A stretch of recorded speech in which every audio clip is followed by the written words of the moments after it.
Buenos días, señores. Benavides.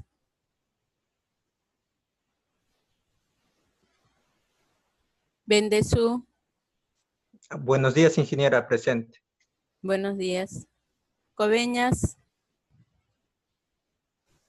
Presente. Guadalupe. Presente, ingeniera, buenos días. Buenos días. Guerrero. Presente, ingeniera Guerrero. Bien. Guamaní. Presente, Guamaní. Bien. Huarcaya. Presente. Julca.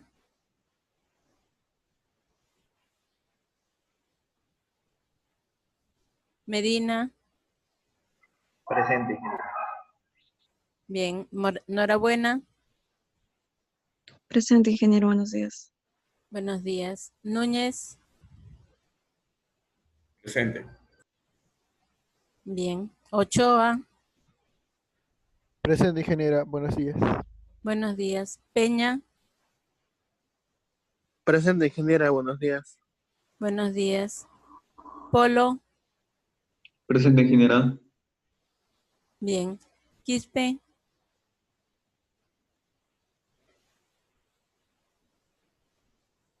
Rivas.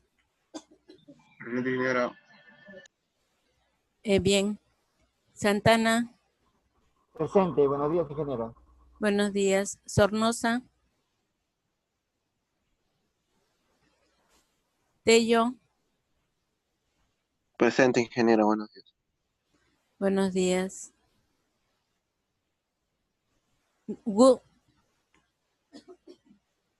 Presente, ingeniera, buenos días. Buenos días.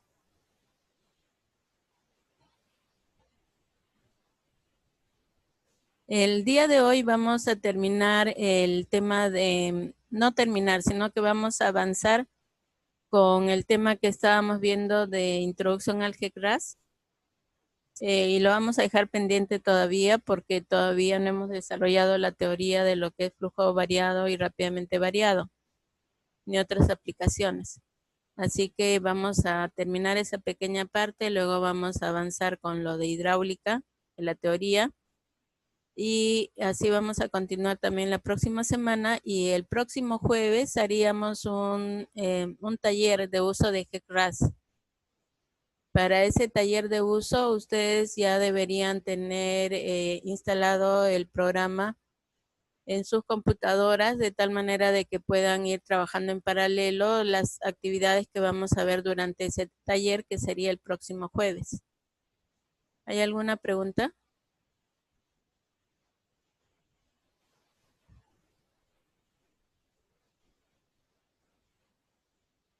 Bueno, entonces continuemos.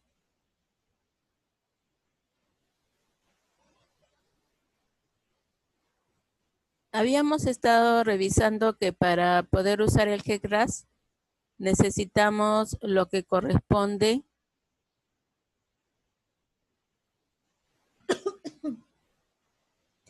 a introducir en primer lugar las condiciones geométricas, luego las condiciones hidráulicas. Dentro de lo que es la preparación de datos de flujo permanente, que es lo que estábamos revisando. Y nos quedamos revisando las condiciones de borde. Habíamos mencionado que las condiciones de borde dependen de cada modelo, porque incluso en un determinado problema nosotros podemos modelar una parte solamente. Y por tanto, para el modelo, cualquiera que sea el modelo, que es una porción del flujo, se tiene que indicar las condiciones de borde, es decir, las condiciones aguas arriba y las condiciones aguas abajo.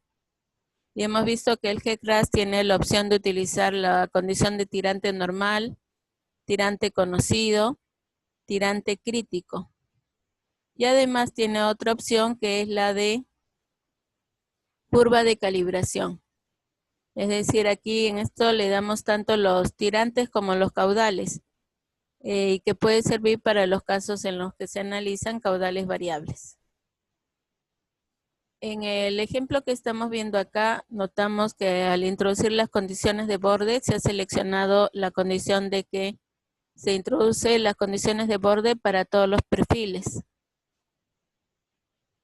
Y en este caso, entonces, se está marcando, al hacer clic en esta casilla de que dice aguas abajo, se ha seleccionado la condición de tirante normal. Y en ese caso, el programa pide la pendiente. Se le indica ahí la pendiente. Luego habría que ir aquí a hacer clic en esta casilla de aguas arriba, seleccionar el caso que corresponda y según eso definir cuál es la condición que se quiere. Por ejemplo, si fuera tirante conocido, el programa nos pediría cuál es la cota de agua. Y una vez que ya están establecidas todas estas condiciones, ya se coloca OK y ya se tiene estas condiciones de borde. Habíamos visto también que en el caso de esta confluencia, había que establecer una condición de borde adicional que es la que corresponde a la conjunción, para indicar que este ramal se une con otro, con este otro ramal que a su vez se une con otro. Por eso es que se está utilizando aquí esta condición de aguas abajo, que es de la confluencia. Y luego para el tramo del río Fall, aguas abajo de la confluencia, más bien en la condición de aguas arriba, es que tenemos esa condición de conjunción. Entonces aquí este es aguas abajo para los dos primeros tramos y aguas arriba para el tercer tramo. Se usa la condición de borde de conjunción. Y en este ejemplo también se está considerando las mismas condiciones de borde para todos los perfiles. Después de ello viene el siguiente paso, que es crear un plan. Este plan nos va a dar varias condiciones referentes a la corrida. Anteriormente habíamos visto que esto está en este menú Run, que lo podemos accionar haciendo clic aquí en Run y salen todas las opciones. O si no, podemos hacer clic en alguno de estos iconos, en los cuales el primer icono es el que corresponde para condiciones de flujo permanente. Podemos ver en este ejemplo que ya se tiene un proyecto y dentro de ese proyecto se tiene un plan que es el de condiciones existentes. Y además se tiene un archivo de geometría que es este y un archivo para condiciones hidráulicas que está denominado como el perfil de 100 años. Y justamente al crear un plan, eso es lo que se le tiene que indicar al programa. ¿Cuál es el nombre del plan? Él va a pedir también un nombre corto. Indicar cuál es el archivo de datos de geometría que se va a usar. Aquí podríamos tener, por ejemplo, la geometría base, como se indica en este ejemplo, o podríamos tener una geometría modificada que podría incluir muros de encauzamiento u otros. Y para los datos de flujo permanente, aquí se está pidiendo el perfil de 100 años. O también podríamos tener el perfil de 20 años de periodo de retorno. O podríamos tener un perfil de 20, 50, 100, 30. O sea, en un solo perfil haber incluido todos los periodos de retorno. O podríamos tener otra condición, por ejemplo, compresa, etcétera. Por eso es que aquí hay este botoncito que nos permite seleccionar de todos los archivos de geometría que ya hemos creado, cuál es el que se va a usar para esta corrida en particular.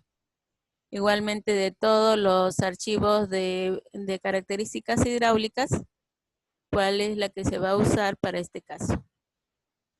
Además tenemos aquí una condición en la cual se le debe indicar si el flujo es subcrítico, supercrítico o mixto.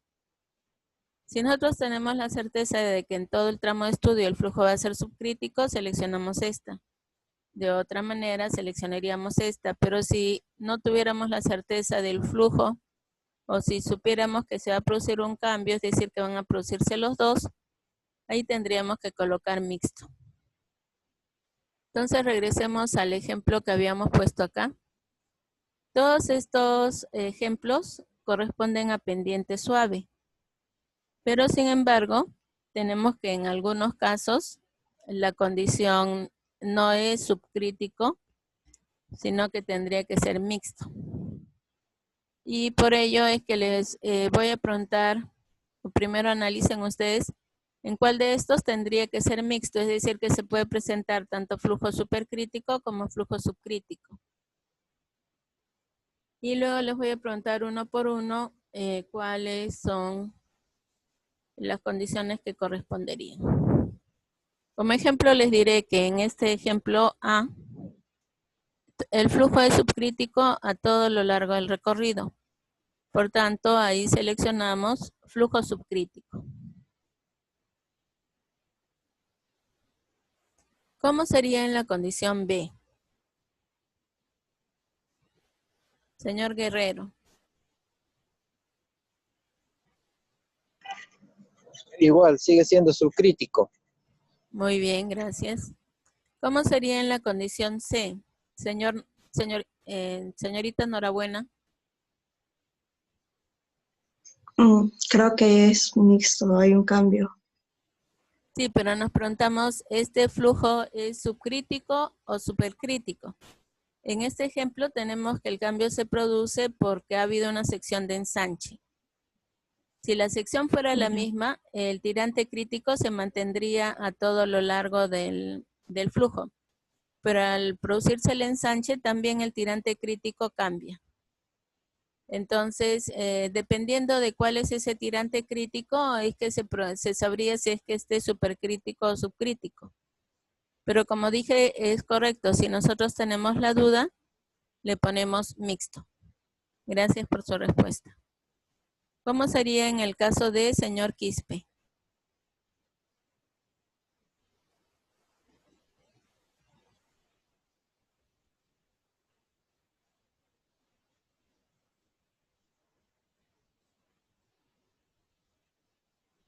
Que no está. Señor Rivas. Yo digo que es en la D mixto. En la D mixto. Tenemos que, si es que nosotros vamos a graficar hasta esta línea punteada, que sería la sección de aguas abajo, en el caso de que corramos la condición del nivel de agua superior, entonces allí sería subcrítico siempre. Sin embargo, en el inferior tenemos que estaría pasando por el crítico. Y en ese caso le pondríamos mixto. Gracias por su respuesta. En el caso E, que es el que está aquí a la salida de la compuerta, ¿cómo sería? Señor Tello.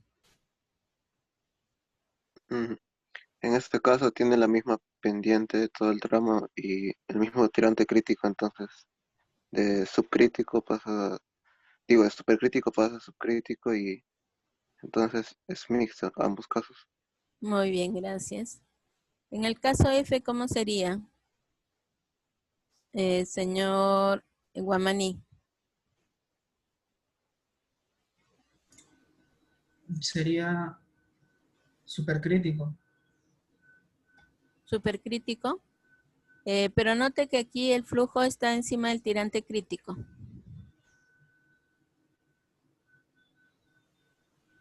Si vamos a modelar todo este tramo, esto es supercrítico, pero aquí se produce un salto hidráulico y pasa a ser subcrítico. Y entonces, ¿cómo sería?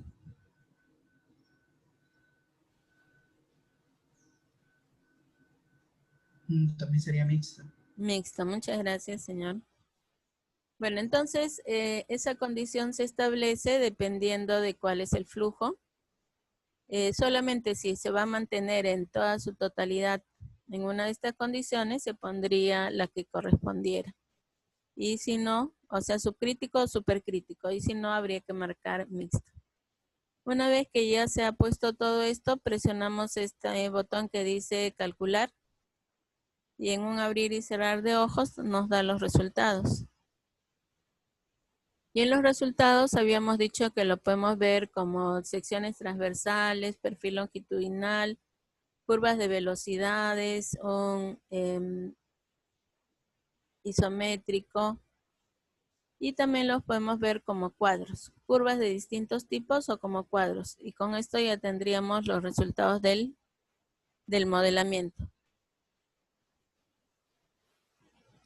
Aquí tenemos un primer ejemplo que corresponde a un flujo uniforme y que ha sido tomado del libro de Billon, el ejemplo 1 de Billon, que nos habla de un tramo de canal desde la sección 3500 a la 2500, que está revestido de concreto con coeficiente Manning 0.14, pendiente 0.04%, y que conduce un caudal de 40 metros cúbicos por segundo, que corresponde a un periodo de retorno de 20 años.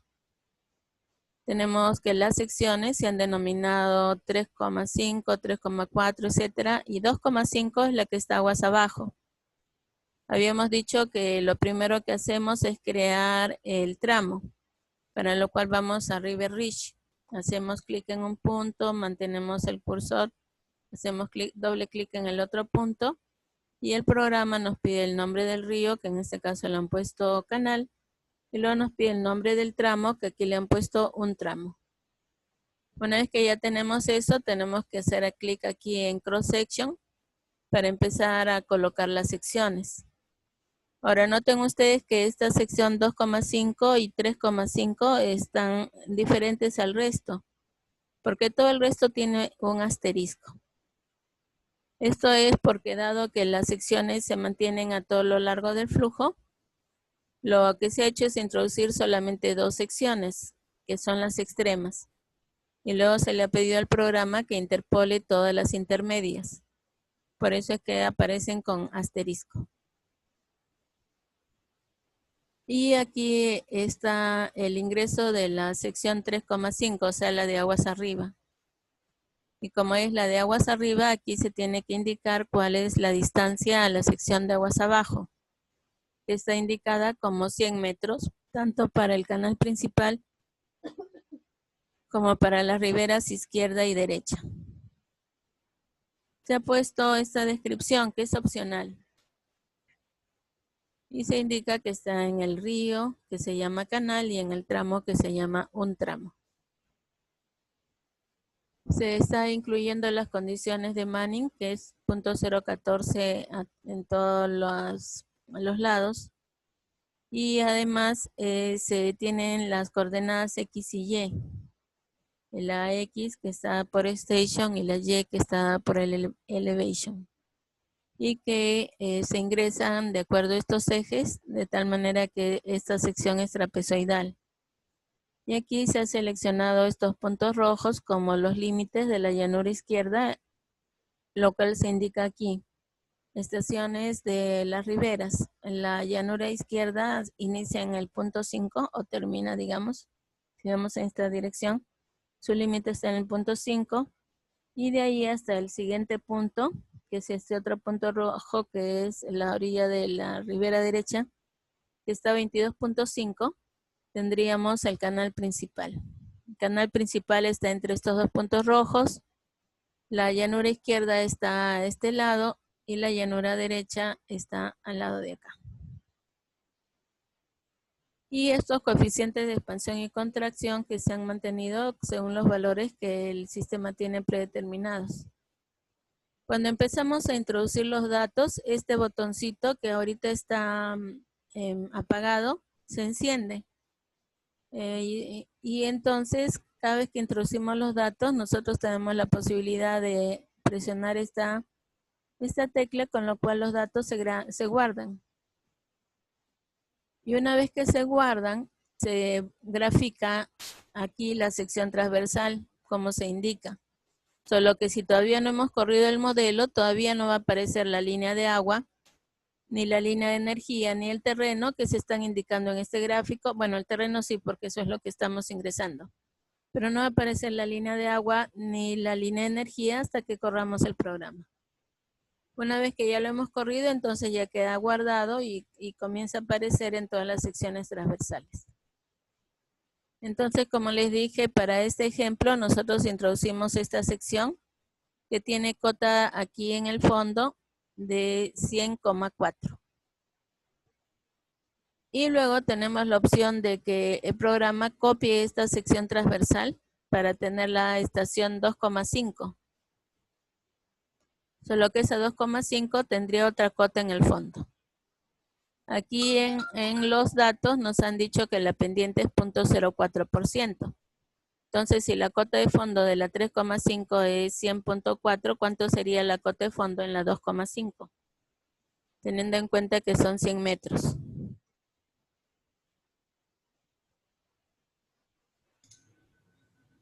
Ingeniera, ¿no son 1000 metros? 3500 hasta No, 3500. aquí están considerando 100 metros.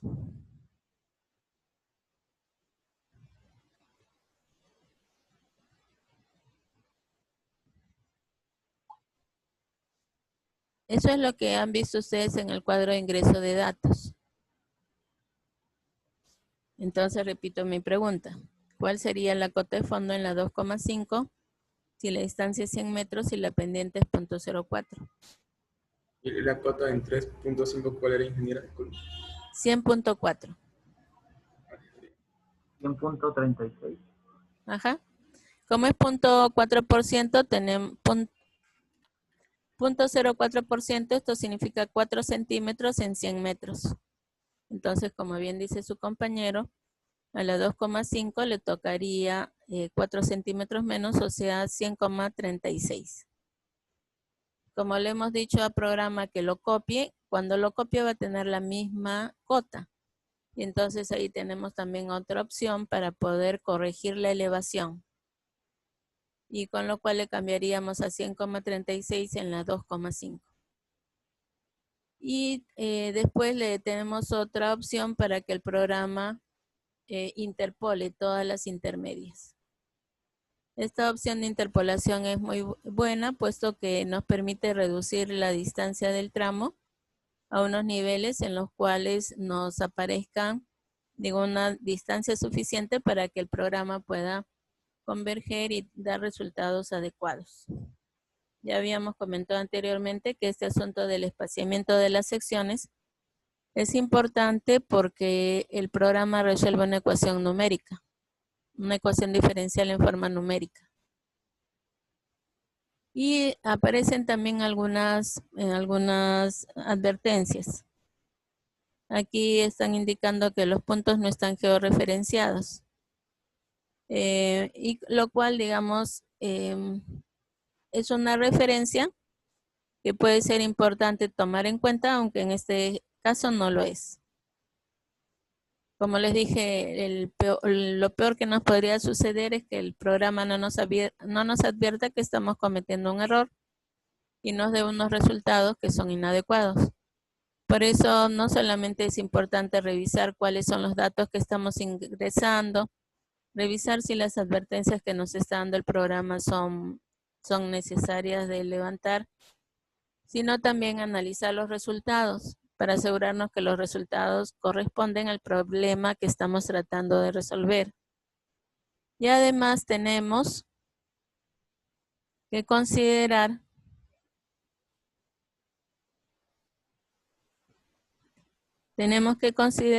que el programa debe ser calibrado. Es decir, tenemos que tener algún punto medido que nosotros lo tratamos de reproducir al correr el programa y que nos aseguramos de que los resultados que da el programa corresponden a las condiciones medidas. Si no calibramos el modelo, entonces nos puede dar cualquier resultado. En cualquier tipo de modelamiento que nosotros hagamos, tenemos que calibrar el modelo. Entonces aquí, para este problema en particular, las condiciones hidráulicas están indicando que se va a estudiar un solo perfil. Y para ese perfil se está dando el valor de los 40 metros cúbicos por segundo y aquí se ha colocado una etiqueta diciendo que corresponde a un periodo de retorno de 20 años. Luego se hace clic en condiciones de borde Y para esas condiciones de borde se considera condición normal, tanto aguas arriba como aguas abajo. Entonces, doble clic acá, se pone azul, seleccionamos normal, le damos la pendiente. Luego tenemos aquí doble clic, seleccionamos normal, le damos la pendiente y ya tendríamos condiciones de borde aguas arriba y aguas abajo. Y OK. Y luego tendríamos que seleccionar el plan. En este caso se ha denominado un plan 1. Y lo que ya estamos viendo son los resultados. Para ese plan 1 le tenemos que seleccionar la geometría que hemos dado, las condiciones hidráulicas y decirle, en este caso, ¿qué tipo de flujo sería? ¿Subcrítico o supercrítico? Para eso tendríamos que saber cuál es el tirante en este caso particular. Tenemos que 0.04% con este caudal, etcétera, el flujo es subcrítico y entonces en el plan le ponemos subcrítico. Y ya nos da los resultados. Aquí estamos viendo el isométrico de las secciones transversales, en las cuales la línea azul está representando la línea de agua para el periodo de retorno de 20 años. La línea negra es el terreno, los puntitos rojos son los límites de la llanura izquierda y derecha. Y tenemos la opción de poder rotar esto para poder ver de distintas maneras el flujo. Y tenemos también la opción de perfil longitudinal que aquí se muestra, que como es un solo perfil, está indicado aquí. Pero si tuviéramos varios perfiles, aquí podemos seleccionar si vamos a presentar un perfil dado, o también podemos seleccionar que se van a colocar todos los perfiles al mismo tiempo. Y con lo cual aquí nos da la línea de energía en esta línea verde, la línea de agua que es la línea azul, el tirante crítico que es la línea roja punteada y el fondo que es la línea negra. Como en este caso es flujo uniforme, tenemos aquí que la superficie de agua es paralela a la línea de energía, paralela al fondo. Y en el tirante crítico nos está indicando un solo puntito, no nos está indicando toda la línea. Esta, digamos, es una de las dificultades que tienen algunas de las versiones del programa y que también dependen de la computadora en que corren. Que a veces no presentan los resultados bien, pero es una cuestión de presentación del gráfico, no es un problema de corrida del modelo. De todas maneras, este puntito rojo nos indica que el tirante crítico está por debajo de la línea de agua, que es el tirante normal y por tanto este es un flujo subcrítico. En el siguiente ejemplo que tenemos acá, se tienen dos tramos. Del mismo anterior que teníamos de 0.04% con el caudal de 40 metros cúbicos por segundo, se produce un cambio de pendiente a 1%. Entonces ya habíamos modelado la sección 3,5, el tramo de 3,5 a 2,5. Y ahora se tiene que introducir el tramo adicional, que es de 50 metros y que está aguas abajo y que tiene una pendiente de 1%, con la misma sección transversal. Por tanto, nosotros podríamos copiar esta sección 2,5 para que nos cree la sección 2. Y como es una distancia de 50 metros con una pendiente de 1%, ¿cuál sería el desnivel entre la 2,5 y la 2? Repito la pregunta. Entre la 2,5 y la 2 hay 50 metros. Una pendiente de 1%. Entonces, ¿cuál es el desnivel entre la 2,5 y la 2? 0.5 centímetros. El desnivel, o sea, la diferencia de cota.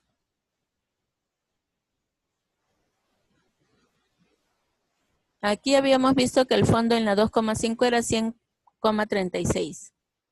¿Cuál sería la cota del fondo? Medio metro. La cota de fondo sería 0.86. La cota anterior, pero 0.86, que no recuerdo la cota anterior. 100,4. Entonces sería 99.86. Ajá, muy bien. Como es 1% en 50 metros, estaría cambiando medio metro. Y como bien dice su compañero, restándole eso a la cota anterior, estaría dando 99,86. Ah, era 100,36 menos 0.5, ¿no? Sí, muy bien.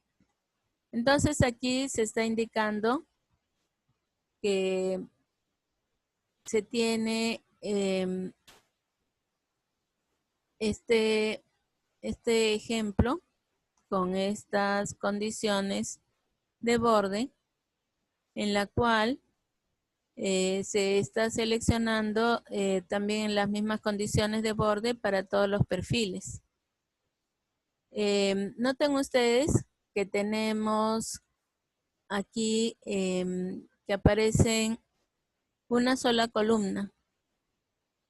Esa sola columna es porque tenemos un solo caudal. Y en ese solo caudal se han colocado aquí lo que corresponde al río que se llama canal y que tiene 2 tramos.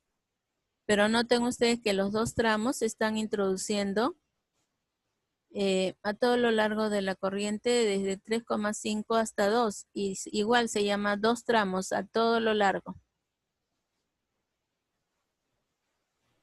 Y también aquí se ha interpolado todas las secciones intermedias que están indicadas con asterisco entre la 2,5 y la 2. Como es un solo caudal, aparece una sola columna. Y las condiciones de borde van a ser las mismas. Y se ha seleccionado condición de flujo normal. Decimos doble clic aquí, seleccionamos tirante normal. El programa nos pide la pendiente, aguas abajo, la pendiente es 0.01.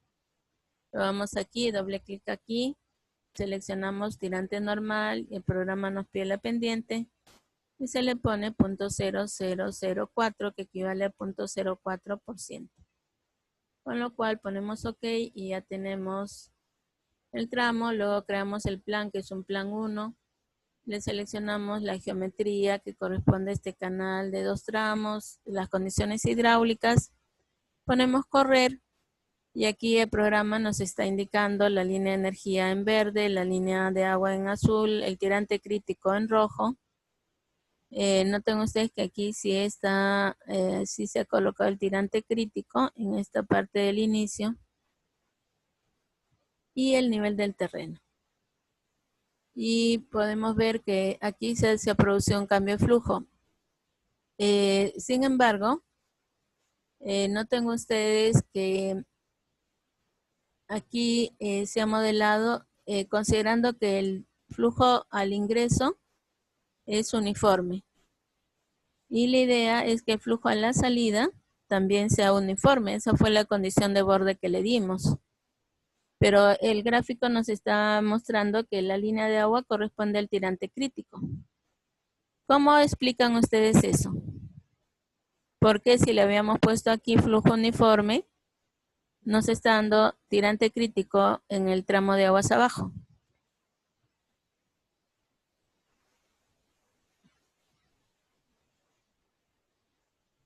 Por el cambio de pendiente, ¿no? ¿Y a qué efecto tiene el cambio de pendiente? Que el tirante normal cambia. Claro, el tirante normal cambia, pero hay un tirante normal aguas arriba que sería este. Y hay un tirante normal aguas abajo. Pero ese tirante normal no es el tirante crítico. Nosotros le hemos dicho que aquí aguas abajo la condición de borde es tirante normal. Pero el programa nos está dando tirante crítico. Es menor que el crítico. Sí, sí. Claro, debería ser supercrítico y por tanto el tirante normal debería ser menor que el crítico. Pero aquí nos está mostrando un tirante igual al crítico. ¿A qué se debe eso?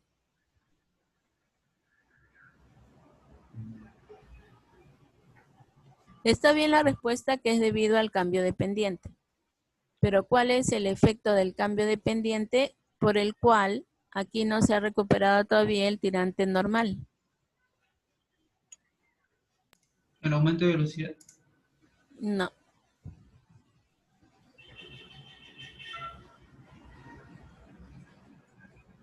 ¿Un salto hidráulico? No, aquí no hay ningún salto hidráulico. Se está pasando de flujo subcrítico a flujo supercrítico y por tanto no hay salto hidráulico. ¿Remanso? Tampoco hay remanso. Acá hay tirante normal y luego se produce un cambio aquí, miren. En el cambio de pendiente se ha producido el tirante crítico. Se supone que debería pasar por tirante crítico y luego pasar al flujo supercrítico y hacerse uniforme. Pero no ha sucedido eso. ¿Por qué?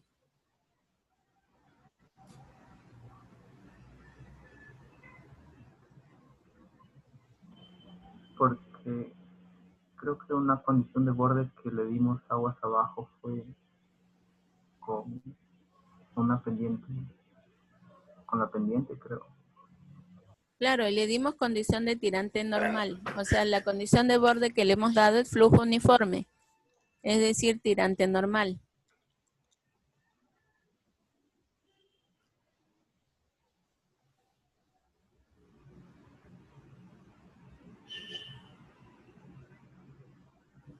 La razón es porque el tramo, la longitud del tramo es muy pequeña. Recuerden ustedes que el flujo uniforme se mantiene siempre y cuando no haya un obstáculo al desarrollo del flujo. En este caso, el flujo no puede ser uniforme porque hay un cambio de pendiente. Por eso es que cambia gradualmente. Debería pasar por tirante crítico aquí en el cambio de pendiente y luego hacerse supercrítico. Pero como la longitud del tramo es pequeña, entonces no logra desarrollar el flujo uniforme. Aquí entonces observamos que en esta distancia todavía se sigue manteniendo como tirante crítico. Para que se pueda encontrar nuevamente el flujo uniforme, este tramo de aguas abajo tendría que ser mucho más largo. ¿Hay alguna pregunta?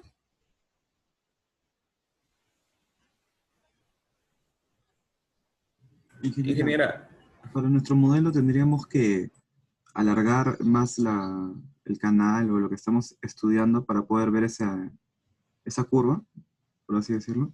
No, porque si el canal es corto, no tendría por qué representar un tramo mayor.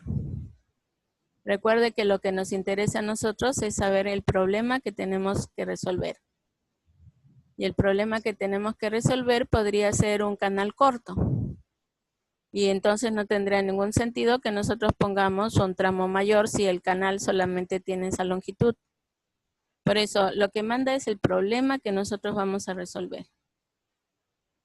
Digamos que, por ejemplo, aquí en el caso A, si nosotros tuviéramos que la longitud del canal solamente, digamos, corresponde al tramo del remanso, nunca va a encontrar tampoco el tirante normal.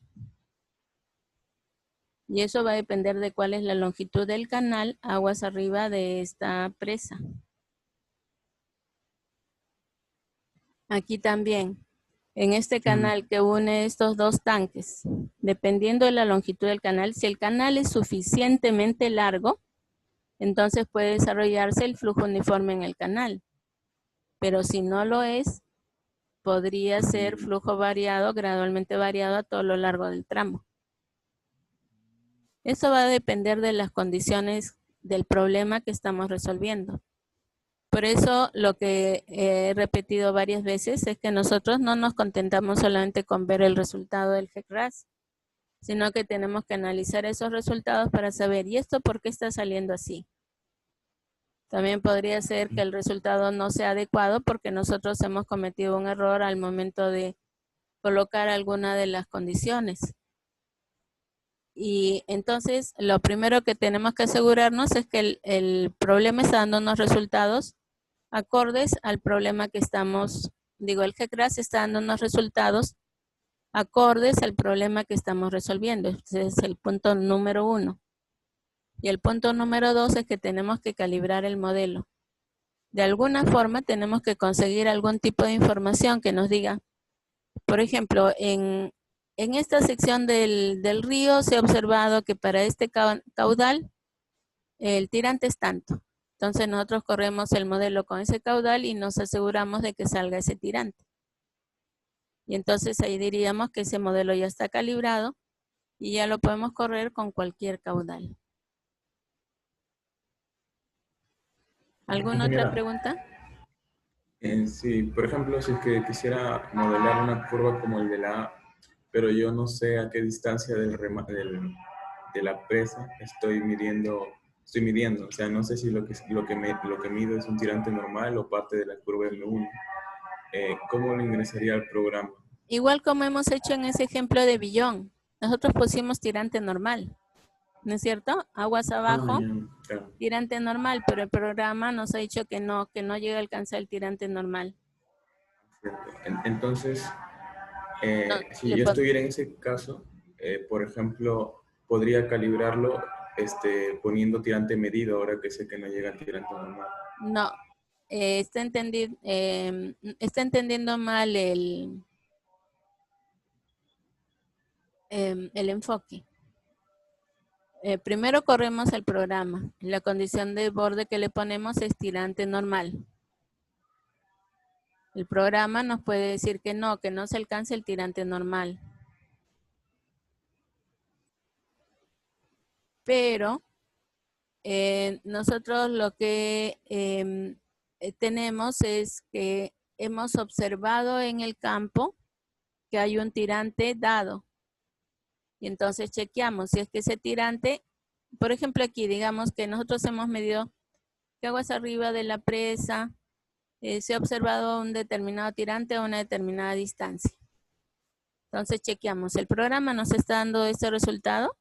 Sí. Si no, entonces nos preguntamos por qué no nos está dando el resultado. Por lo general, lo que tiene bastante influencia es el coeficiente de Manning. Podríamos variar el coeficiente de Manning o podríamos variar las pérdidas o algún otro dato que nos permita reproducir el valor medido. Ese es el proceso de calibración. Pero no entendemos cómo... claro que también podemos usar la condición de tirante conocido como una condición de frontera, si es que sabemos cuál es ese valor del tirante. Pero ojo que estamos en dos puntos diferentes del proceso de modelamiento. En un punto se introducen las condiciones de frontera. Ese es para lograr una corrida. Y otra parte del modelamiento es la calibración, en la que tenemos que asegurarnos que los resultados por lo menos coincidan con una medición. ¿Está claro eso?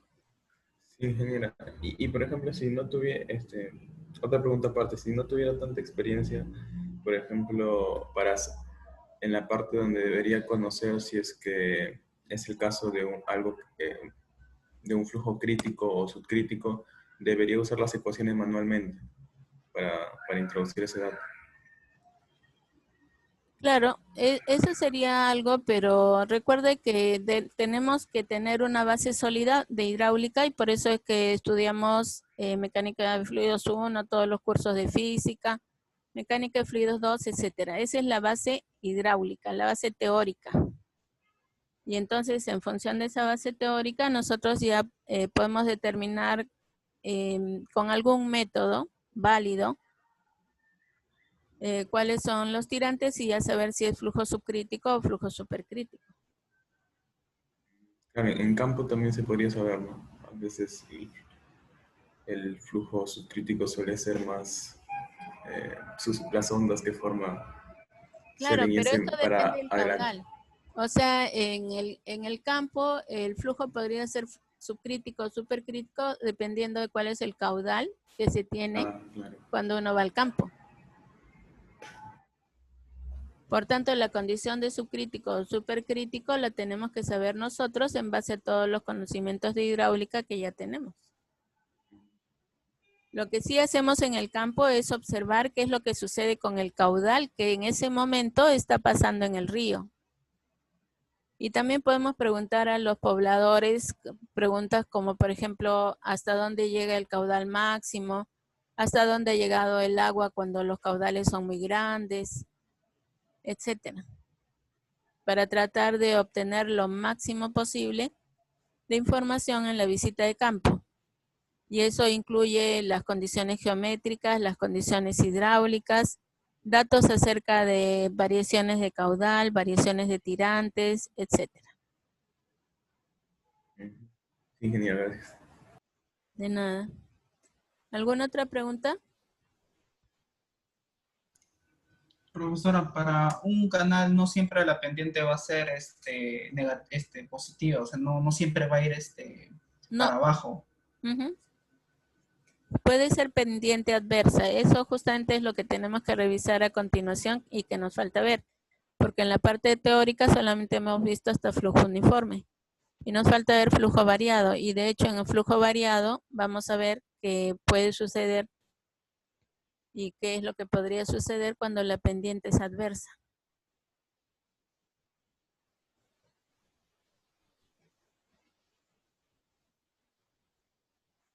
Bueno, si no hay más preguntas, vamos a hacer un intermedio hasta las 11:01.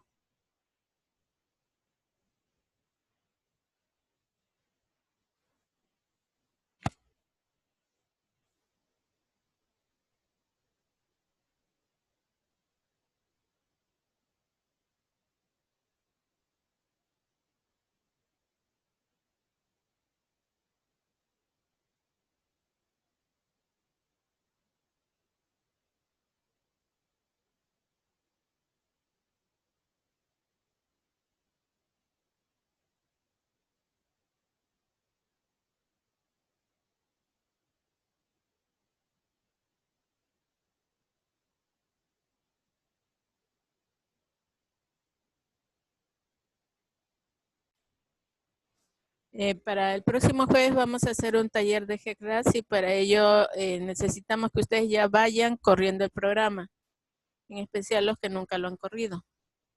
Con lo cual, la idea es que corramos unos problemas y los podamos desarrollar todos durante el momento del taller para poder hacer las preguntas necesarias para afrontar bien este proceso de modelamiento. Tiene una consulta. ¿Sí? ¿Cuál es la versión mínima que debemos tener de GRAS, por favor? No podemos hablar de una versión mínima, pero podrían ustedes trabajar, como dije, con la versión unidimensional, que es la del 2018 o 2019. Con lo cual, ustedes podrían, digamos, afrontar todo lo que requerimos. Lo que les recomiendo es lo siguiente. Traten de instalar la última versión y luego vean cómo corre en su máquina. Y según eso tomen la decisión de si esa versión trabaja bien, entonces trabajen con esa. Y si no, prueben la versión anterior. Y así sucesivamente hasta que encuentren una versión en la que no tengan problemas y que el programa pueda ejecutarse bien. Lo mejor siempre es la última versión, pero como esto tiene limitaciones acerca de la máquina que estén utilizando, seleccionen la versión que mejor trabaje en su máquina. El señor Rivas ha mandado ahí el link para la descarga del programa.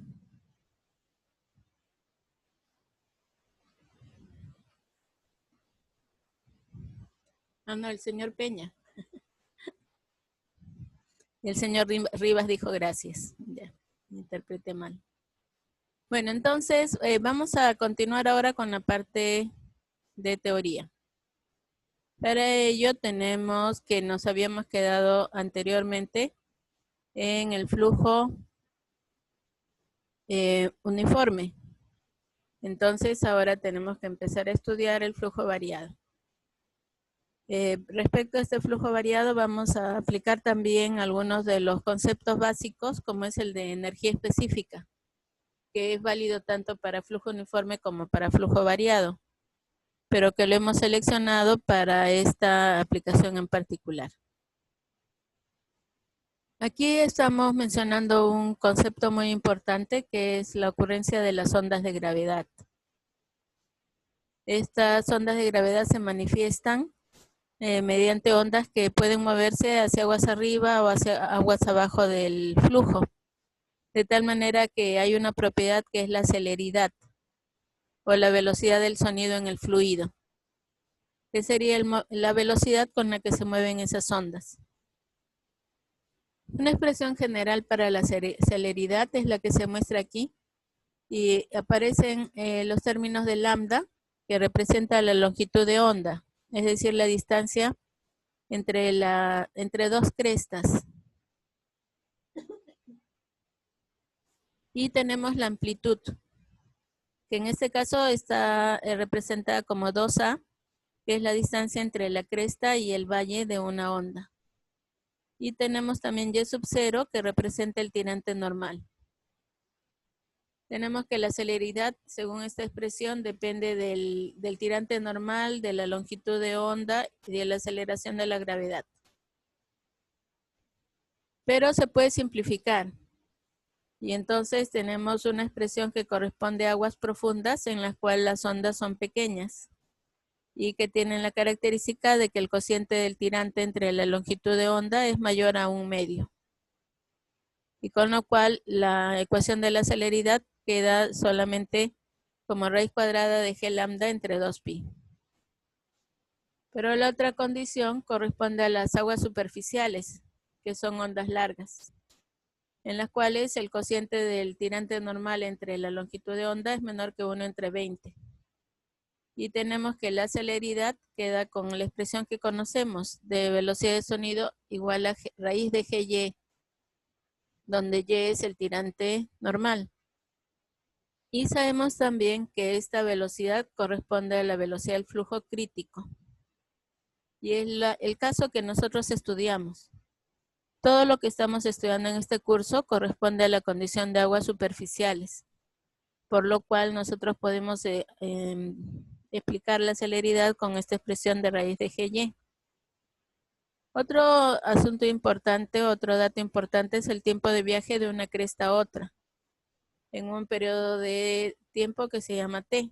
Este periodo t se relaciona con la velocidad, como que la velocidad es el cociente de la longitud de onda entre el periodo t.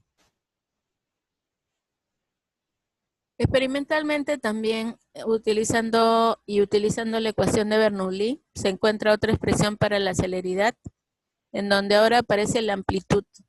Aquí aparece el tirante normal y la amplitud. Y en esta expresión, cuando el valor de 2A sub 0, es decir, la amplitud, es pequeña comparada con el tirante, esta expresión también se simplifica. Y tenemos que si 2A entre Y sub 0 tiende a 1, entonces esta es la expresión de la velocidad que ya habíamos visto anteriormente, de tal manera que se puede encontrar las condiciones del movimiento de la onda en función de la velocidad del flujo. En las expresiones que tenemos abajo, B representa la velocidad media de la corriente, de tal manera que cuando la celeridad es mayor que la velocidad media de la corriente, la onda se mueve hacia aguas arriba. Cuando es igual a la velocidad de la corriente, la onda es estacionaria, es decir, no se mueve. Y cuando es menor que la velocidad, la onda se mueve hacia aguas abajo. Y tenemos que cuando la amplitud es pequeña, la expresión de la celeridad es la de que acabamos de ver para las ondas superficiales. ¿Y qué es la expresión que manejamos? Velocidad del flujo crítico igual a C igual a raíz de Gy. En estas expresiones que tenemos aquí, sabemos que cuando B igual a C, el flujo es crítico. Cuando la celeridad es igual a la velocidad del flujo, el flujo es crítico y entonces B es igual a C igual a raíz de Gy. Pero cuando la velocidad del flujo es menor que la velocidad crítica, el flujo es subcrítico. Y en ese caso la onda se mueve hacia aguas arriba. Pero cuando la velocidad del flujo es mayor que la velocidad del flujo crítico, el flujo es supercrítico y las ondas se mueven hacia aguas abajo. Y eso también lo explicamos diciendo que en un flujo supercrítico no puede haber una perturbación desde aguas abajo hacia aguas arriba.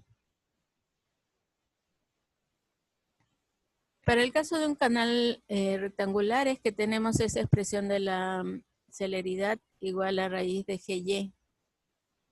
Pero cuando bueno, y esto ya lo dije, cuando el canal ya no es rectangular, entonces ya tenemos que encontrar la expresión en función del tirante hidráulico, que se calcula como el cociente del área mojada entre el ancho superficial.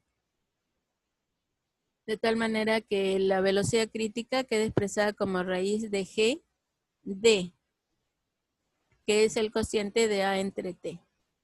Y el número de Fruit quedaría como el cociente de B entre raíz de GD o el cociente B entre raíz de G A entre T. Lo que debemos tener presente entonces es que esta, que es la expresión que normalmente trabajamos, es válida solamente para canal rectangular. En todos los otros casos tenemos que trabajar con la expresión general del tirante hidráulico, que es A entre T. Vamos a ver entonces ahora el caso del flujo rápidamente variado. Y tenemos una de las aplicaciones más comunes, que es el salto hidráulico. Como bien sabemos, el salto hidráulico se produce cuando hay un cambio de flujo supercrítico a flujo subcrítico.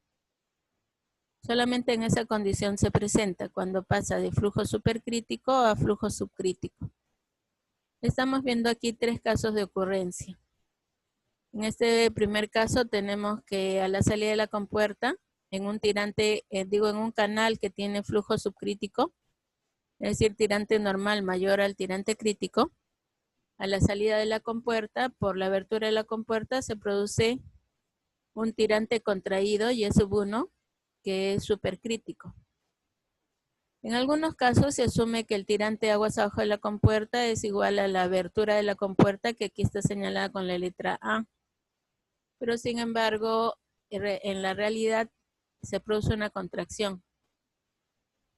Y el tirante contraído es menor que la abertura por el coeficiente de contracción.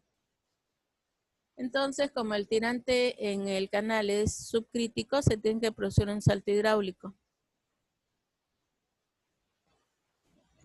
Aquí tenemos que se tiene una rápida que está con flujo supercrítico, de tal manera que llega a este canal que tiene un tirante subcrítico y también se produce un salto hidráulico. Y en el caso de aquí, tenemos que el salto no se observa.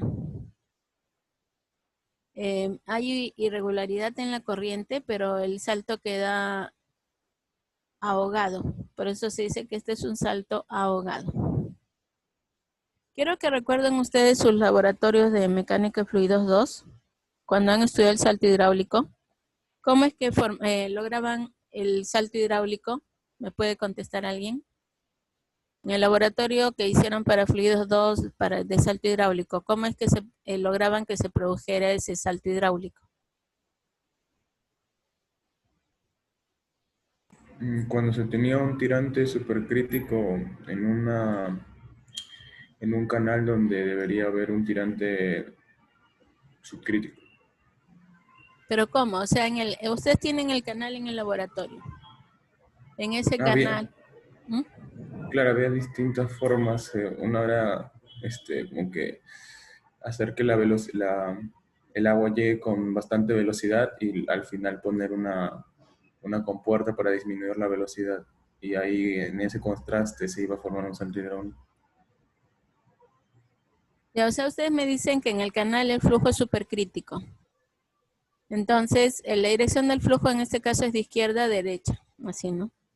Entonces, en el canal tenemos un flujo supercrítico y colocamos una compuerta, se produce aquí un remanso. ¿No es cierto? Que sería esta elevación de la compuerta. Y a la salida de la compuerta, ¿habría o no habría salto hidráulico? Si el tirante en el canal es supercrítico. No habría. ¿Habría? Yo creo que sería un flujo variado. No, pero esa no es mi pregunta. Les pregunté si habría o no habría salto hidráulico. Yo creo que no habría. Si es supercrítico de por sí, no habría. Ajá. Si el flujo en el canal es supercrítico, no se produce salto hidráulico, porque ya hemos dicho que solamente se puede producir de supercrítico a subcrítico.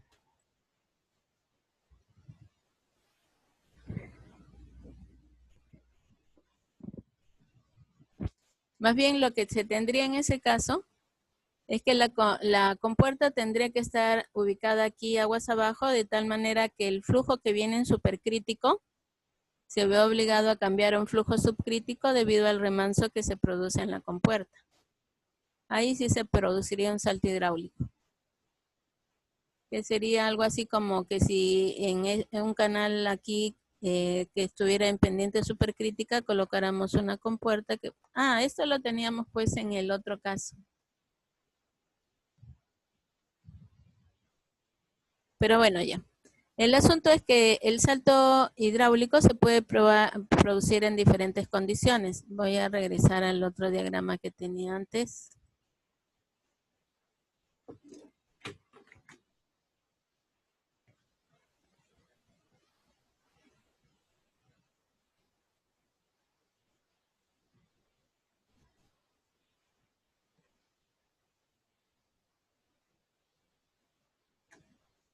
Ya, aquí teníamos dos casos de ocurrencia del salto hidráulico.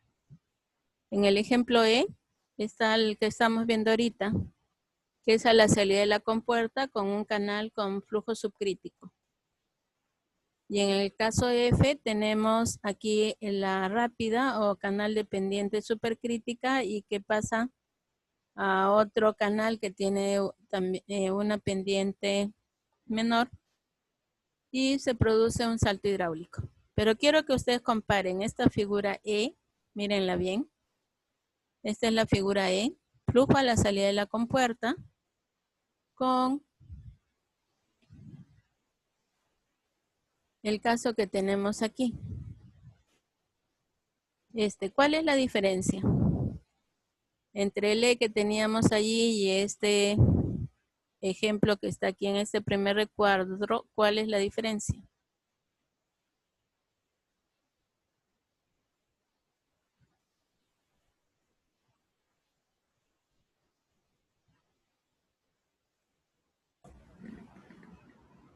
Que el tirante normal es supercrítico.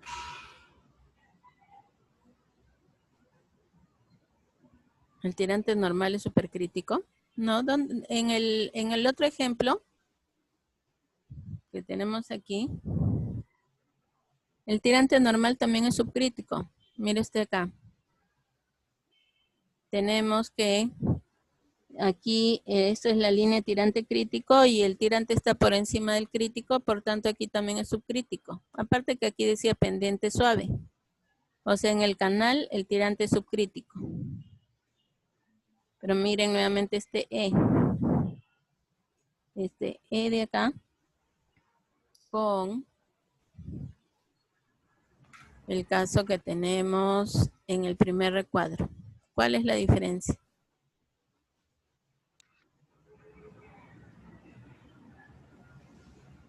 Que en la primera aguas abajo es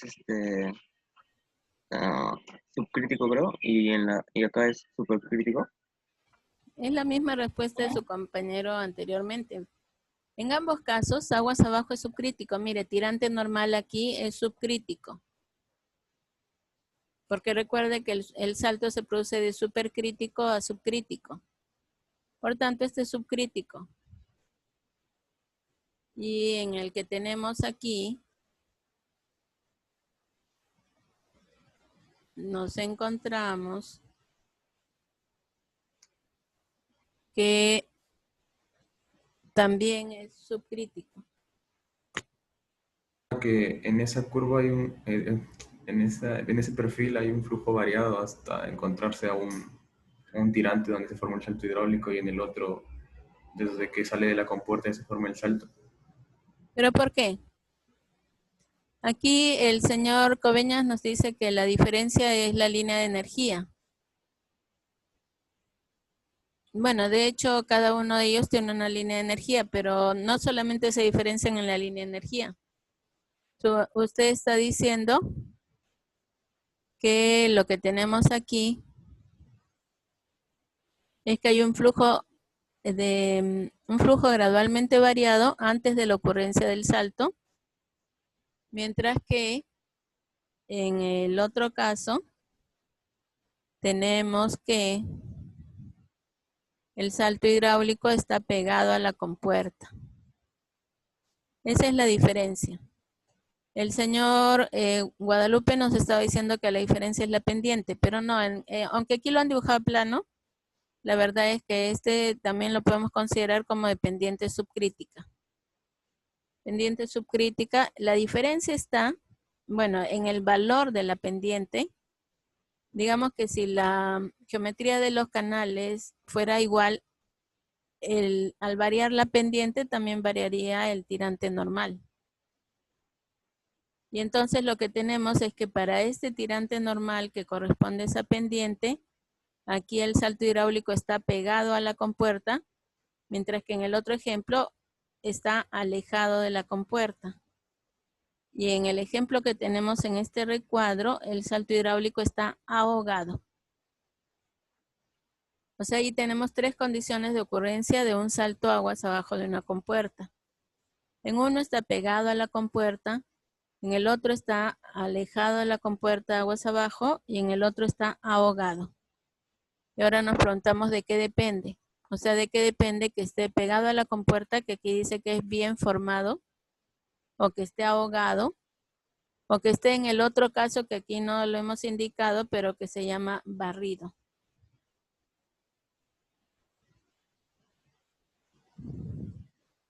Allá, aquí el señor Guamaní estaba preguntando que si la diferencia es de la gráfica de energía específica. En realidad no es de la energía específica solamente, sino que depende de la energía.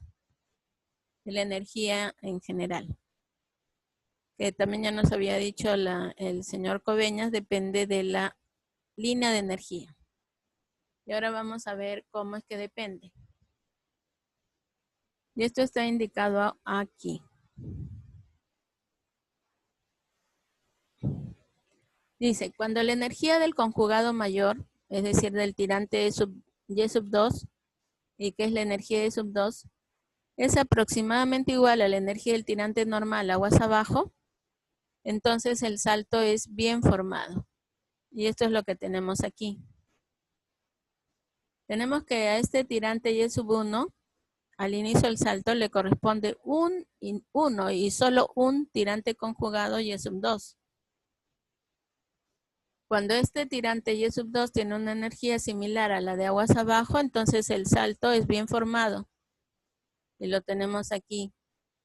El conjugado de Y sub 1 es igual al tirante normal. Pero sin embargo, cuando la energía en 2 es menor que E sub n, se dice que el salto es barrido. El barrido es el que teníamos en el ejemplo del PDF. Ese ejemplo del PDF es barrido y dice que eso se produce cuando la energía en 2 es mayor que la energía en n. Vamos a analizar esto aquí. Este de acá sería un salto barrido. Y el que tenemos aquí también es un salto barrido. Si fuera bien formado, estaría aquí pegadito al lado de la compuerta. Y tendríamos un tirante inicial y el final es igual al tirante normal aguas abajo. Y si fuera aquí bien formado, también inmediatamente aquí en el cambio de pendiente se produciría el salto hidráulico y el conjugado de este tirante inicial sería igual al tirante normal aguas abajo. Ese sería bien formado. Pero los que estamos viendo en este ejemplo E y F son barridos. Y esos barridos se forman cuando la energía del conjugado, aquí teníamos un tirante inicial Y sub 1 y tiene un conjugado. Ese conjugado tiene una energía que es mucho mayor que la energía de aguas abajo. No mucho mayor, basta con que sea mayor. Una energía mayor que la de aguas abajo. Cuando eso sucede, no se puede formar el salto al pie de la compuerta ni al pie del cambio dependiente, sino que tiene que producirse un flujo gradualmente variado hasta encontrar un tirante inicial del salto que sea el conjugado del tirante aguas abajo. Y como el salto se está moviendo hacia aguas abajo, se dice que este salto es barrido. Y la otra condición es el ahogado.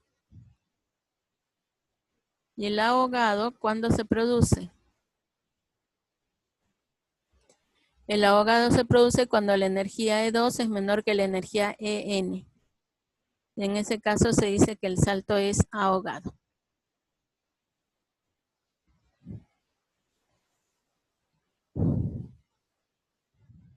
Ingeniera, siempre después del salto debería darse el tirante normal. No, porque ya hemos dicho que para que se pueda alcanzar el tirante normal tiene que haber una suficiente longitud como para que se pueda alcanzar. Entonces, si es que este canal es suficientemente largo como para que se forme el tirante normal, ahí habría tirante normal. Pero si no, habría otro tirante cualquiera. Entonces, en lugar de decir aquí tirante normal, diríamos el tirante aguas abajo. Que para estos ejemplos que estamos mostrando en todas estas figuras que se han tomado del libro del doctor Rocha, hidráulica de tuberías y canales, en todos estos ejemplos es el tirante normal del canal. ¿Y cómo sé cuál es el tirante que va a estar después del salto hidráulico? O eso ya se hace con varias ecuaciones, ya se va probando, creo.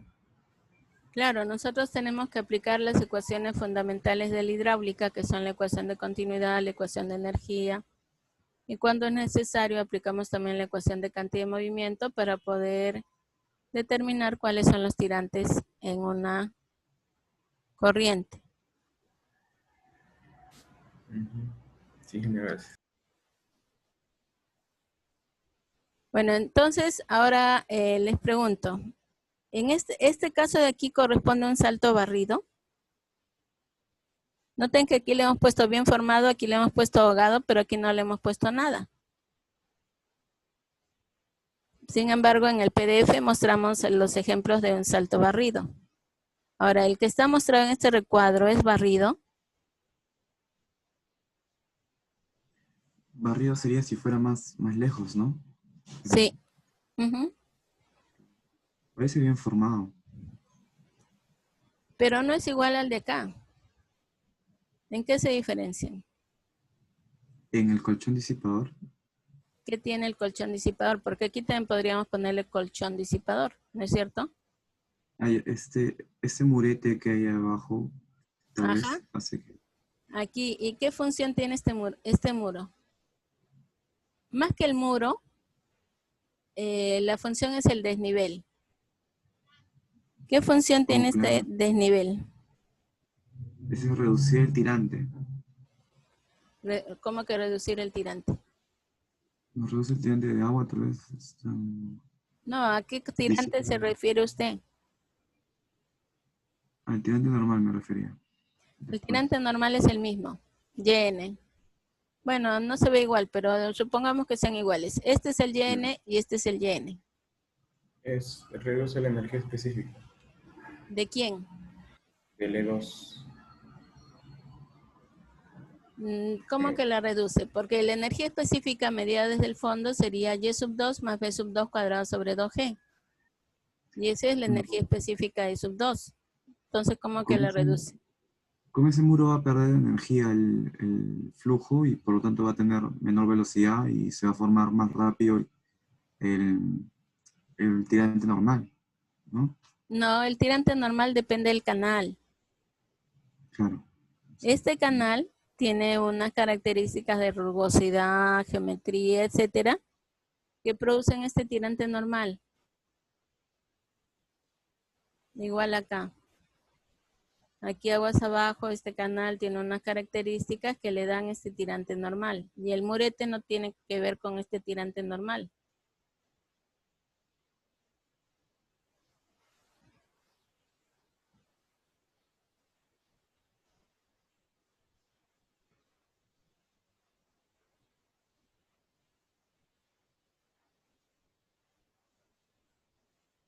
¿Alguna otra respuesta?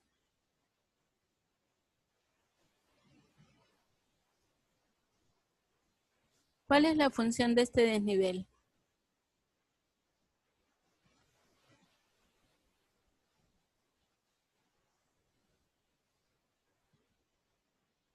Miren ustedes, a este tirante y sub 1 le corresponde un y solo un tirante y sub 2, que es el conjugado. Y en ese tirante conjugado tenemos que es el mismo. Si este y sub 1 es el mismo, este y sub 2 es el mismo. ¿Ya? Para todo y sub 1 existe un solo y sub 2. Para todo y sub 1 corresponde un solo y sub 2. Pero la diferencia está en que en este caso la energía que tiene este y sub 2 es igual a la energía que tiene el y sub n. Si la sección transversal es la misma, esto significaría que la carga de velocidad es la misma y por tanto a igualdad de tirantes entre el tirante normal y el tirante conjugado, el salto es bien formado. Pero en este caso de aquí no, noten ustedes que el tirante conjugado de y sub 1 es mayor que el tirante normal. Y como es mayor que el tirante normal, eso quiere decir que la energía en 2 es mayor que la energía del tirante normal.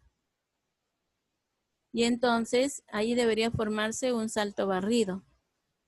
Para evitar que se forme es que se ha hecho aquí este desnivel. Este desnivel lo que hace es cubrir la diferencia entre el y sub 2 y y sub n. Y entonces noten la línea de energía.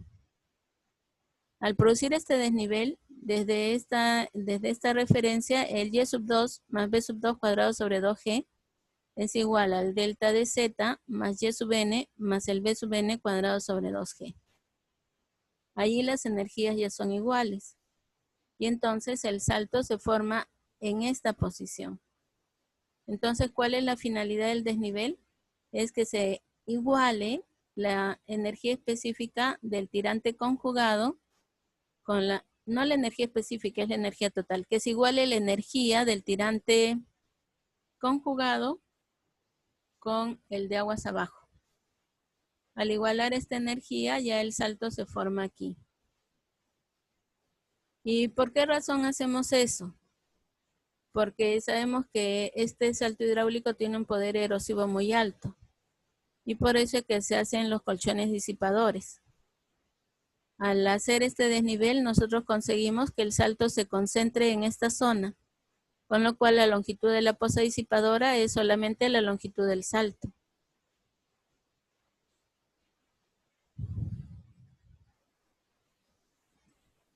Si nosotros permitimos que el salto se barra, entonces tendríamos que tener una poza disipadora que tuviera toda esta longitud del flujo gradualmente variado más la longitud de del salto hidráulico.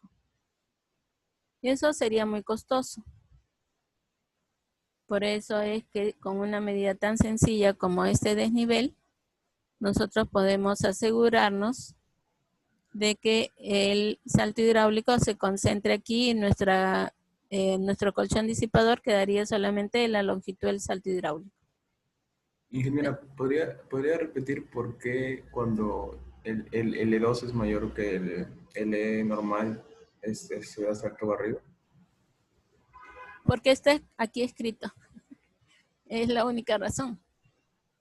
Pero sin embargo, cuando veamos el flujo gradualmente variado, ahí vamos a explicar mejor esto. Y la razón es porque sabemos que la energía... bueno, pero mejor lo vamos a explicar cuando lleguemos a estudiar las curvas de flujo gradualmente variado. Por lo pronto aquí lo vamos a tomar como un postulado y recordar que cuando la energía del conjugado es mayor que la del tirante aguas abajo, el salto se barre. Y para evitar que se barra, aquí se ha colocado un desnivel que nos da la diferencia entre y sub 2 y y sub n para que estas energías se igualen. ¿Eso ya está claro? Ahora, el dado. Noten ustedes que el dado no tiene influencia en el y sub 2. Y el dado, es decir, esta elevación, este dadito de aquí, tampoco ha sido colocado para vencer la diferencia, porque lo que vence la diferencia es el desnivel. Entonces, ¿para qué está colocado este dado?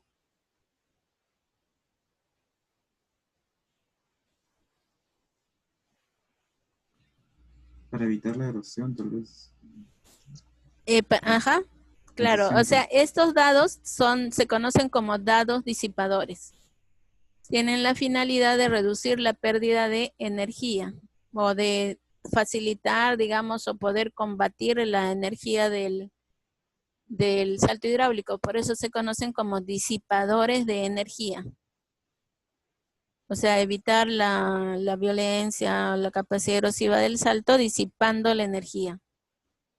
Por eso es que se conocen como disipadores de energía, ¿sí? Y esta geometría de este dado depende solamente del desnivel, supongo. Y también No depende del desnivel, depende del fruit del salto hidráulico. Y recuerda que el fruit del salto hidráulico se mide aguas arriba. Y eso lo vamos a ver en unas diapositivas más adelante. La potencia del salto hidráulico depende del fruit aguas arriba. Según el cual, con números de fruit bajos, su potencia es pequeña. Con números de fruit muy altos es grande. Entonces, hay todo un manual de diseño de estructuras pequeñas donde se recomiendan diferentes elementos de disipación dependiendo de cuál es la potencia del salto hidráulico.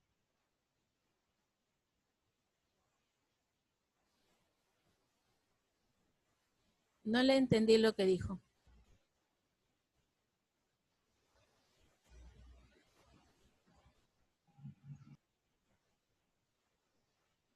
Bueno, el otro asunto que quiero que observen es la línea de energía. El salto hidráulico se caracteriza por una pérdida de energía.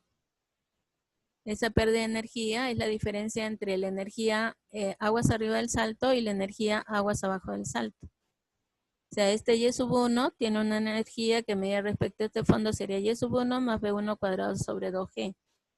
Y en el punto 2 tiene una energía que es Y2 más B2 cuadrado sobre 2G. Esa diferencia de energía nos da una pérdida del salto hidráulico que es E1 menos E2. Entonces noten ustedes que en todos estos gráficos aquí aparece esa pérdida de energía. Incluso el salto ahogado no lo vamos a ver. Porque aquí cuando la energía en 2 es menor que la energía en N, el salto se ahoga. El salto se ahoga y aquí aparece un tirante sumergido.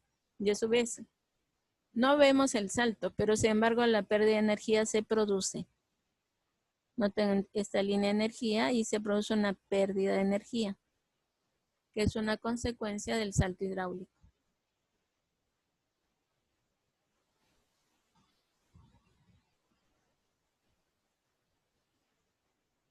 Ingeniera, en un remanso la línea de energía crece, ¿no? Sube, ¿no? Sí, en el remanso la línea de agua es la que sube y como el agua y la energía se diferencian en la carga y velocidad, la línea de energía también sube. Sí, claro. ¿A qué viene su pregunta? Porque... Hacia aguas arriba, la energía total de flujo siempre es mayor aguas arriba que aguas abajo. Porque la energía en la dirección del movimiento solamente puede disminuir, nunca puede aumentar. La energía total. Claro, la energía total va disminuyendo. En la dirección del flujo. Uh-huh. Y como que en un remanso la acumula la energía, ¿no? No, en un remanso no se acumula la energía. En el movimiento siempre se producen pérdidas. Por tanto, en cualquier movimiento la energía disminuye en la dirección del flujo. Ah, claro. Entonces se deja de perder energía. Tampoco, siempre estoy diciendo, cuando hay movimiento hay pérdida de energía. De tal manera que aguas arriba la energía es mayor que aguas abajo. Esa energía puede ser pérdida de carga por fricción o pérdida de carga local. En algunos casos la pérdida es tan pequeña que la podemos despreciar, pero sin embargo se produce. Incluso en flujo uniforme se produce, porque recuerden ustedes que en flujo uniforme la línea de energía es paralela a la línea de agua. Y si esta pendiente es hacia abajo, entonces la pérdida de energía se va produciendo también en forma constante y con la misma pendiente que de la línea de agua y del fondo. Ese es en flujo uniforme. Cuando es flujo variado, el tirante aumenta, pero la energía hacia aguas abajo tiene que disminuir. Tiene que haber una pérdida de energía en la dirección del movimiento, aunque el tirante aumente. Por eso es que así hay sí, eso me dijo mi profesor, que cuando hay una curva M1, de forma absoluta la cota no aumenta. No necesariamente, porque la cota no aumenta significaría que la mesa es horizontal. Y una M1 no es horizontal, necesariamente no es horizontal. En una M1 los tirantes pueden ir variando. Sí, claro. Pero lo que siempre deben recordar es que la energía disminuye en la dirección del movimiento. El hecho de que a veces esas pérdidas sean tan pequeñas que las despreciamos, no significa que no disminuye la energía en la dirección del movimiento, sino que simplemente despreciamos las pérdidas.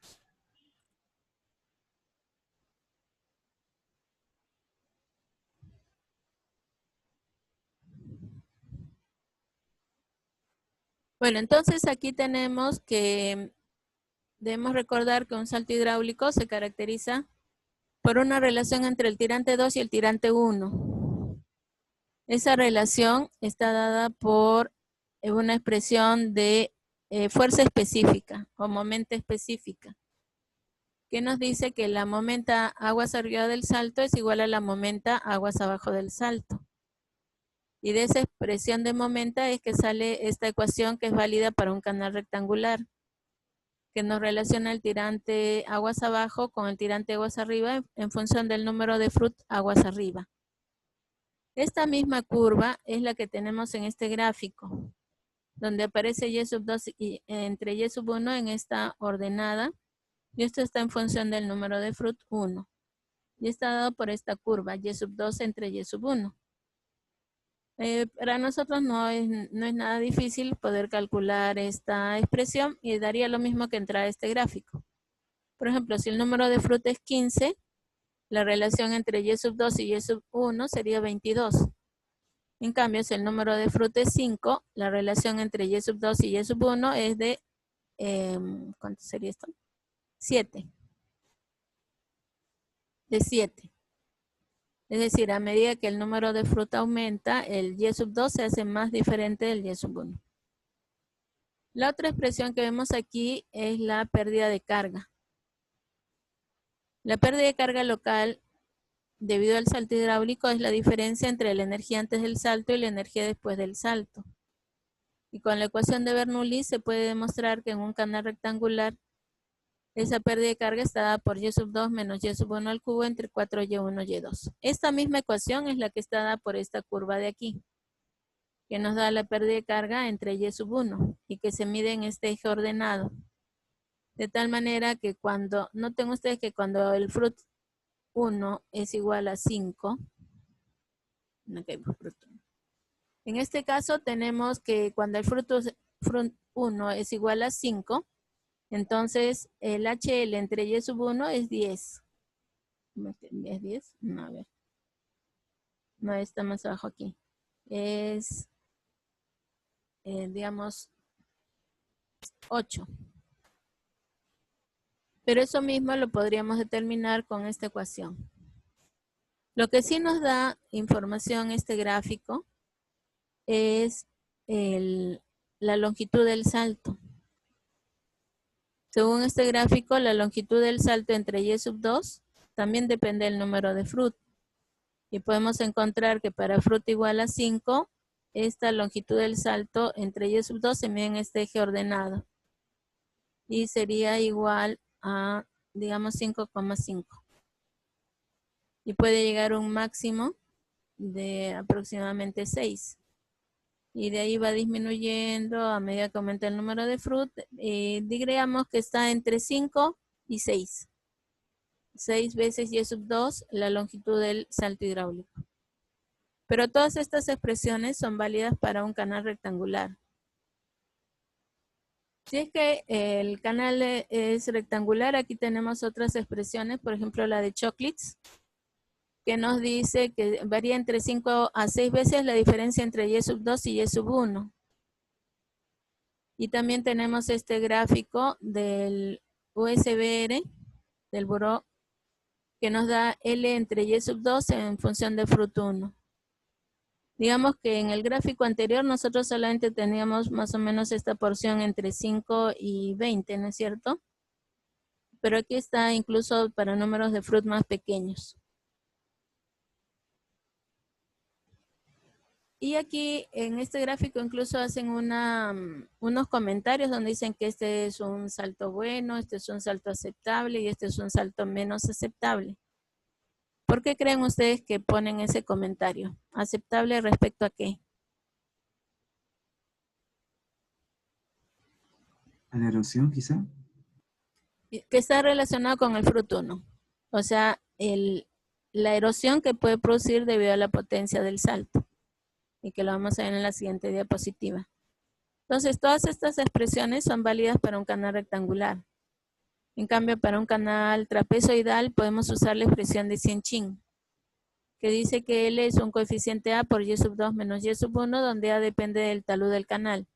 Noten ustedes que Cien-Chin dice que para un canal rectangular el A es igual a 5. Que coincidiría con esta parte del de Choclitz y que corresponde para algunos puntos, que en este gráfico corresponde para un fruit de 2,5. Y para otro Z, entonces tenemos aquí los coeficientes que nos permiten tener la longitud del salto hidráulico. Ahora, el tipo de salto depende del número de fruit 1. Es decir, en el flujo supercrítico. Cuando el número de fruit es menor de 1,7, se dice que el salto es ondular, es decir, apenas si se notan unas ondulaciones en la superficie de agua. Cuando está entre 1,7 y 2,5, entonces ya se nota una diferencia de tirantes entre 1 y 2. Pero a medida que el número de fruit va aumentando, comienzan a aparecer aquí corrientes, comienzan a aparecer vórtices, mayor irregularidad en la superficie. Por eso aquí tenemos que en este rango es oscilante, este se conoce como estacionario y este como un salto fuerte. Y noten que en el salto fuerte ya la irregularidad que se propaga incluso aguas abajo, más allá del salto hidráulico. Y todo esto depende del número de fruto. Antes de terminar la clase vamos a pasar a otro tipo de flujo rápidamente variado, que son las caídas.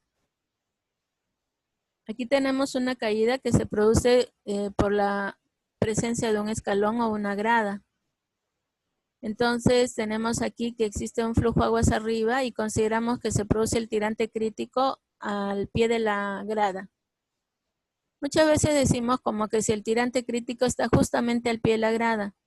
Pero aquí dice que esa sección de control, es decir, donde ocurre el tirante crítico, está entre 3 a 4 veces el tirante crítico alejado del vértice.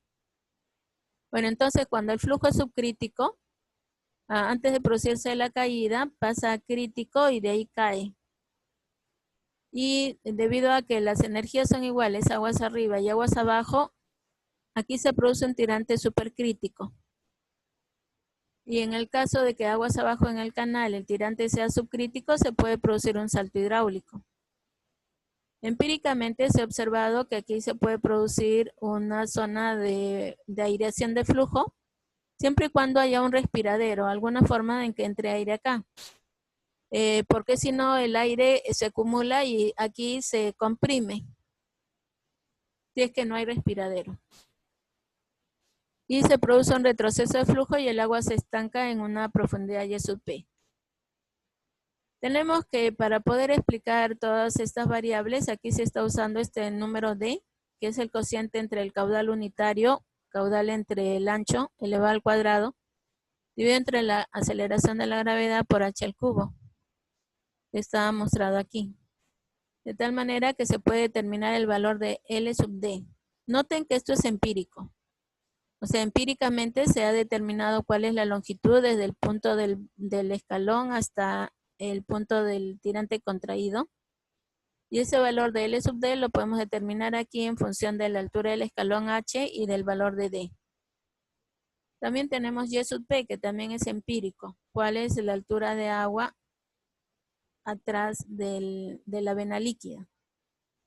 Sin embargo, esta ecuación de Y sub 1 no es empírica, sino que sale de la ecuación de energía. De la ecuación de energía entre el punto aguas arriba y el punto aguas abajo podemos determinar el Y sub 1. Y esta expresión de Y sub 2 sale de la ecuación de cantidad de movimiento. Y estas expresiones también son válidas para canales rectangulares. En el caso de que el flujo sea supercrítico aguas arriba del escalón, quiere decir que el tirante es menor que el tirante crítico. Por eso es que no va a pasar por el crítico, sino que empieza en flujo supercrítico. Y aquí depende de la altura del escalón, que se está denominando como Z. Y Y sub 0 es el tirante supercrítico. Este gráfico que tenemos aquí nos está dando la distancia en la que cae la vena líquida respecto a la pared de la grada para diferentes números de Froude. Y nos da tanto la parte inferior de la vena líquida como la parte superior de la vena líquida para diferentes números de Froude, desde 1 hasta 8. Bueno, ahí vamos a dejar la clase de hoy. ¿Alguna pregunta?